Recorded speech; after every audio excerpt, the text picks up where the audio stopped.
Mr. Ugly so starring Mr. Ugly and the Human. Yes, got it! Hello everybody! Today we're looking at the second of two 2-packs from Hasbro featuring characters from the upcoming video game Transformers Reactivate, developed by Splash Damage Studios. Here we go!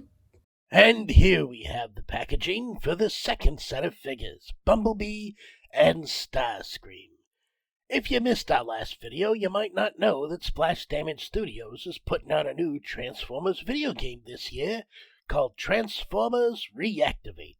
These figures depict Bee and Screamer as they appear in the new video game. Why don't we take them out and get a better look? These are very clearly Starscream and Bumblebee with a few design differences from their usual appearances.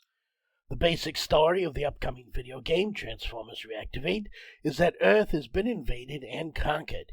Human resistance fighters have rebuilt and reactivated the Transformers to help them fight back.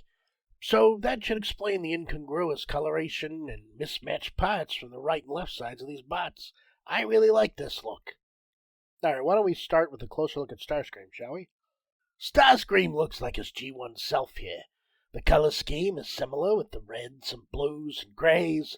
His head sculpt is recognizable as Starscream, but with a sort of beefy jaw. I like that his wings do flip around to display the Decepticon logos forward-facing in bot mode, like the G1 toy. His upper body is less squared off than usual, and his waist is actually super thin. Kind of gives him a dancer's physique. It's interesting.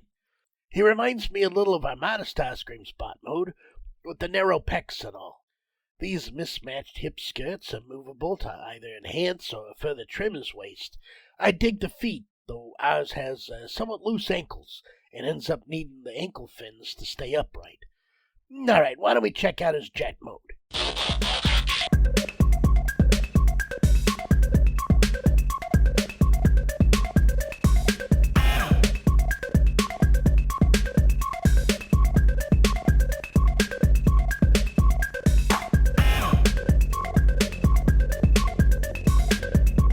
Here is Starscream in jet mode.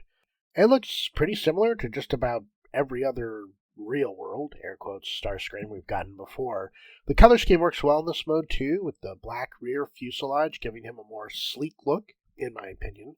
I like how they've changed up the usual engine and the sole of the feet design to give his jet mode a more realistic rear end. I'm not overly fond of the gap just under the cockpit. Maybe they could have, added some panels or something to cover that up. Again, there are some Armada vibes here with the smaller intakes and these little stubby forewings. I like the way his guns are not mirror images of each other. It lends to the whole repaired by humans aesthetic that this game's got going on. Shall we take a look at Bumblebee now? And here we have this game's version of Bumblebee. He's a bit more muscular looking than usual. He's got this barrel chest thing going on and some Popeye looking forearms. I like how the shoulders look like they're made from two halves of the front end, even though they're not actually the way it transforms. I'm quite fond of the door wings on his back, and I really like his new guns. They sort of look like Cybertronian Uzis. They can mount on his shoulders, which looks pretty silly, so we're not going to show you that nonsense. And they store on the back of his forearms for transformation. Speaking of which...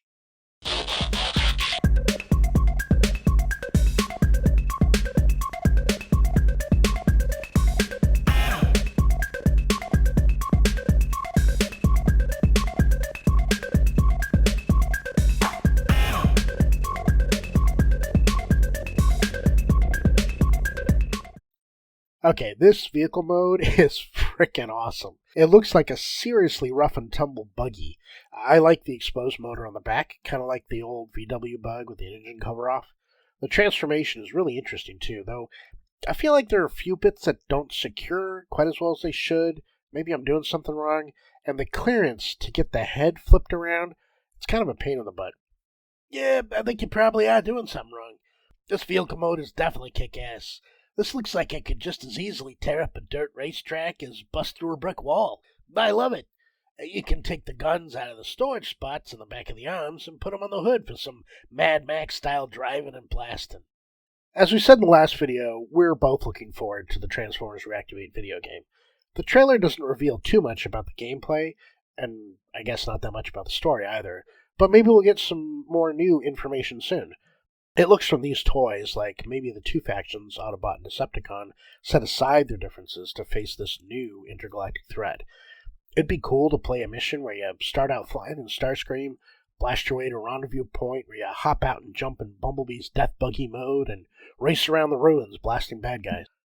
Yeah, that would be cool. It would be nice not to be blasting the same old Deceptidorks in the new video game. I guess we'll see.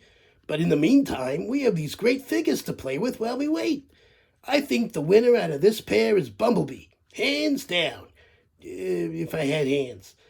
You know, from his bruiser-style bot mode to the getting-it-done buggy mode, there's a lot to love for this little yellow Deathmobile.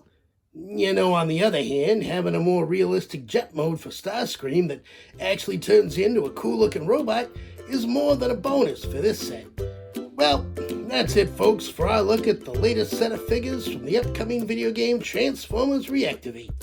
If you missed our look at Optimus and Soundwave, go check that out. If you like this video, please give us a like.